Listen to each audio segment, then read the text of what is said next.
Okay, let's check through where the market finished off on Thursday before we went on holiday. Market liquidity was a little bit tight because of that regular mopo by the central bank. Well, let's go through the stock market. This is where we finished off. The index at the doorstep of 39,000, where we're off track by 0.35% on Thursday. And the equity cap at about that level, a bit of a topsy-turvy. But just take that away and see our volume a little bit above the daily average of about 350 million ordinary shares for 1.43 billion naira in less than 4,000 transactions. The banking sector took a beating on Thursday, about 0.5%. Consumer goods lost about 0.6%. Industrial goods was a green, about 0.2%. Insurance lost about 0.5%. Like their cousins, the oil and gas was a tepid 0.01%. And very quickly, run us through the oil and gas stocks on our market. Just a few of them, as you know. Owando lost about 0.75% on less than 2 million ordinary shares. Eternal Oil gained 50 kobo at 0.5% to 6 naira per share. Japol added 5.88%. That's quite massive, 21.35 million ordinary shares. That's there for you at the bottom of the screen. The 36 cover that small oil maritime services in the Niger Delta. Then you find the NESD on the securities market, a roaring 2.18%. So finish off the week, very solid on the US side, 61.06. The market cap also definitely will move up in tune with that. But the transaction was very insignificant.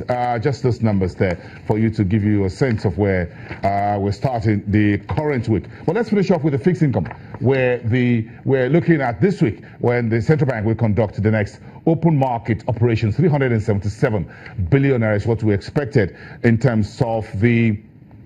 Oh, that's the inflow. I beg your pardon. 377 billion is the inflow from the central bank. That will be on Thursday. So on the 21st, that will be Thursday. But at the same time, the regulator will be selling about 66.68 billion naira in terms of treasuries this week. That will be on offer. Last week, the rates at which the central bank offered these treasuries were a little bit higher, and the subscription, of course, well in tune. We have a lot to chew this week. Let's bring in Olalekan Olabode, who is the head of research at Vertiva Capital Management, to weigh into this. What will be the trading themes for this week? Good morning. It's good to see you this morning. What type of rice? Let's start with this rice conversation. I'm sure you've been listening about whether you were eating imported rice or local rice. Now we're going to shut the borders to prevent this indiscriminate dumping of imported rice into Nigeria. Would that hurt your breakfast, lunch, or dinner? I think is a news that we have for a long time expected in the market.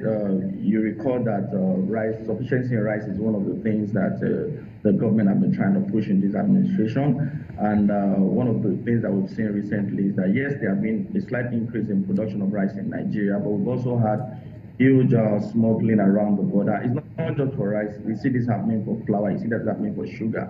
A lot of the flour and sugar manufacturers in the country are currently complaining. So it's just a testament to the fact that our borders are relatively weak. Yeah, you can just say this is what you call a smuggler's paradise, because everything here seems to be smuggled. But let's leave that for now, depending on what type of rice you eat. But of course, I will advise. Now I'm advocating for local rice, openly here on television. That's not commercial. But for anything that is local and is healthy, I am interested in us doing what you called local consumption. But of course, this week is going to be very busy, as you have heard. We're looking at our central bank doing matured treasuries of 377.65 billion in mature treasuries on Thursday. That would rev up the market liquidity a little bit, as we expect the regulator to sell some treasuries into the market. Let's Lekon is back from Vertiva. Give us your trading themes for this week. For this week, when we look at the equity market, for example, the equity market actually closed last week lower. We saw the market lose on Wednesday and Thursday. It was actually followed from gains in the earlier part of the week. That's on Monday and Tuesday. Our expectation for this week is that we're going to start slow. We're likely going to see the market close higher today as our bargain on team, coming to the market. But as we approach the end of the week, or we approach the later part of the week, we expect that we're going to see more sideways trading. It's something that we've seen for the past about few months now. You recall that in February, March, April, and May, the market was down, but we're actually up month to date for the month of June. We expect that trend is likely going to persist for most part of June and even the second half of the year.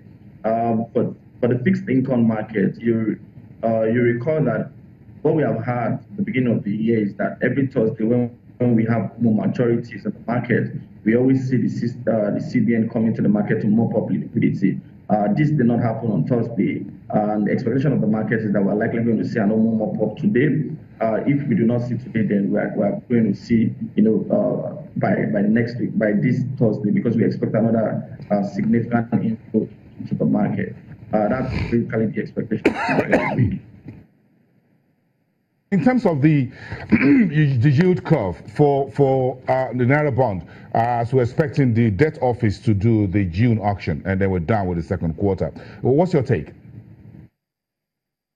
I think one thing that we have seen recently is that the yield curve has slightly normalized. You recall that sometime this time last year we saw the yield on the lower tenor instrument like the T-bills, the 91-day, 1-year T-bill were actually around the 18-20% levels.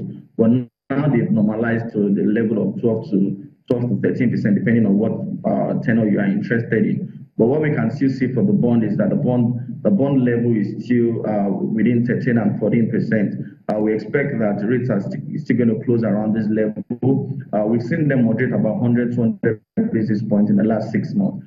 So we expect that rates are going to remain at this current level. And our expectation is also based on the fact that we do not expect to see any monetary easing from the MPC in the